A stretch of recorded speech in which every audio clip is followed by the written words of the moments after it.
Are y'all? Let's take a look at some work. So let's take a look at the Wilson prompt in particular. First, here's some cows. They're cute. If you think otherwise, something is wrong with you. They're also delicious.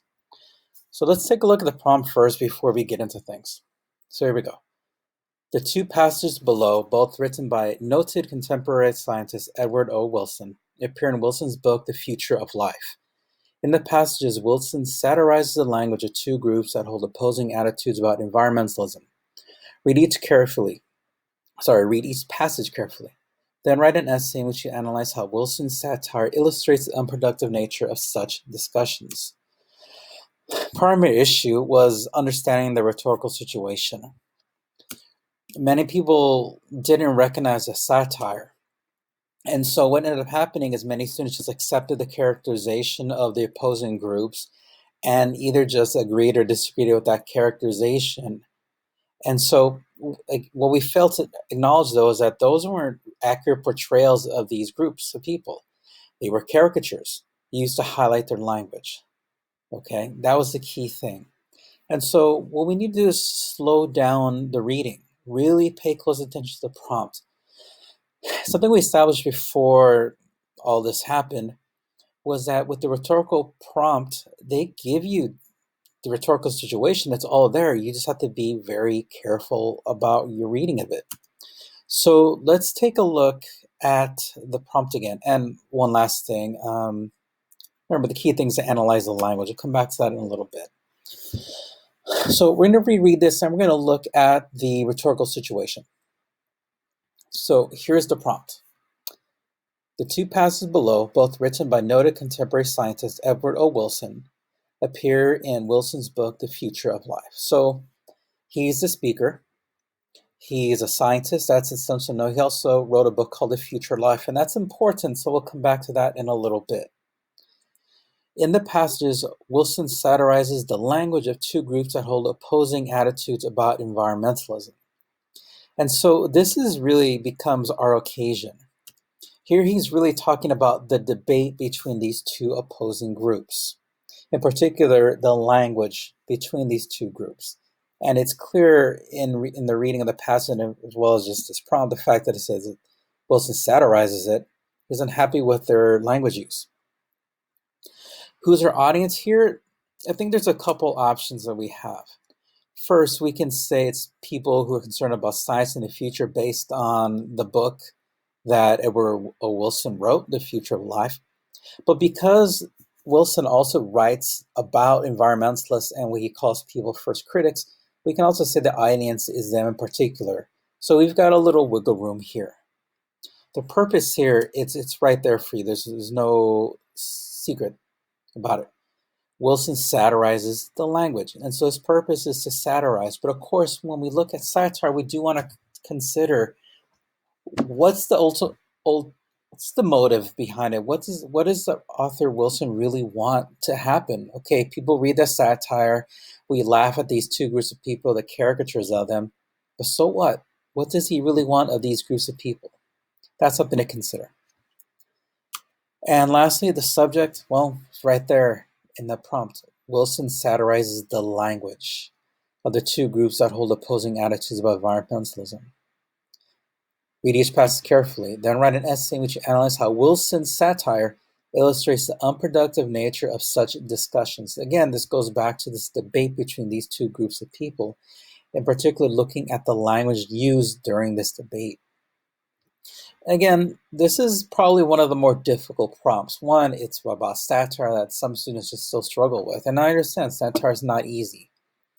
But this particular prompt, is difficult.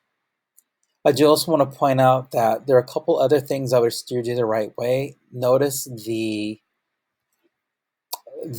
headers in each passage. The people first critic stereotypes the environmentalist.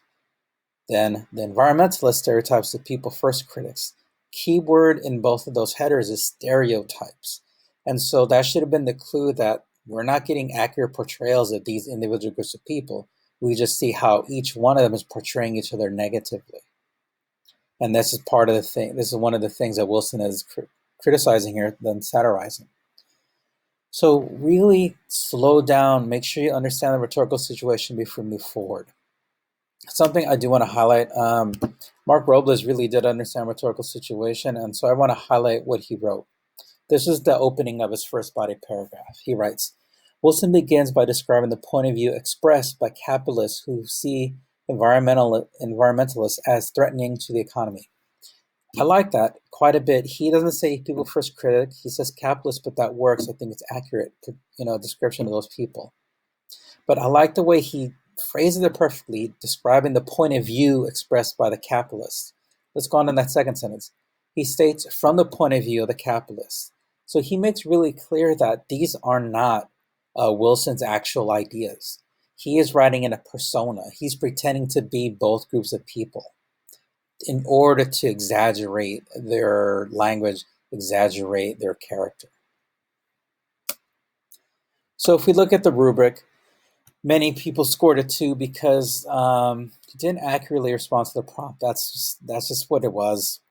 And so May responds to the prompt with the thesis. And so most people didn't really respond to the prompt. Some people did, and it just came down for them just not analyzing up the language.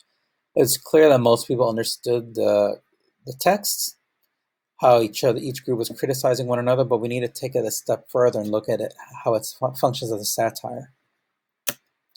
And so I do want to look at one response. This is from Jesus Jimenez. I've also, if you haven't seen it yet, I am posting sample essays on these as well, so look at those.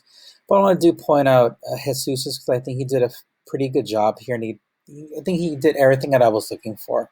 It's not that, again, I'm not going to say this is the perfect paragraph, but this is a paragraph that will get rewarded and be scored highly. So let's look at what he wrote. He writes, Wilson writes a discussion between these two parties in order to demonstrate that discussion is better classified as bickering. Such a good characterization here. The rhetorical choice that he focuses on here is this discussion, this mock discussion that Wilson creates here. Really just a solid topic sentence. Let's move on. The people first critics state that depending on how angry we are, we call them greens, enviros, environmental extremists, or environmental wackos. While the environmentalists describe their critics as know them, people first critics more accurately as anti-environmentalists and brown 40 lashers, or more locally, West wise users and stage brush rebels. These people are the worst bunch of hypocrites you'll ever not want to find. I wouldn't use so much of the quote, but fine, it works. Let's look at this next sentence though. Both parties describe the other as negatively as they can in order to denounce any argument that the opposing party could say. Okay, it's a decent piece of explanation, but the next sentence is where I think he really excels. Wilson satirizes how instead of having intellectual discussions in order to actually come to a resolution, the parties would rather name call one another in attempts to discredit the other side. It's a good thought. Such a good thought. Let's just move on. This is very unproductive in their supposed discussion about environmentalism, because what should matter here are logistics, but they are seemingly more occupied in dissing one another. I probably try to put that in academic language, but the idea is clear. And he does address the satire. He does address this call to action, or what should be done. That, instead of just name calling, you guys should look for a problem. You should look for some resolution that makes both of you happy. But instead, you're more attuned to just trash talk one another.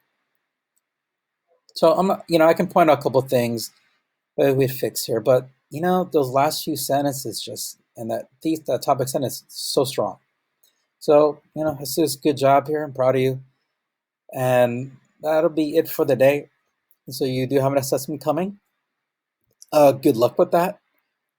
Feel free to. I would encourage you to review some sample responses of other essays before I move on. So look at those. I posted that as well. So I hope you have a good day. Stay safe, stay healthy. You need anything, let me know. I'm here for you. All right, take care.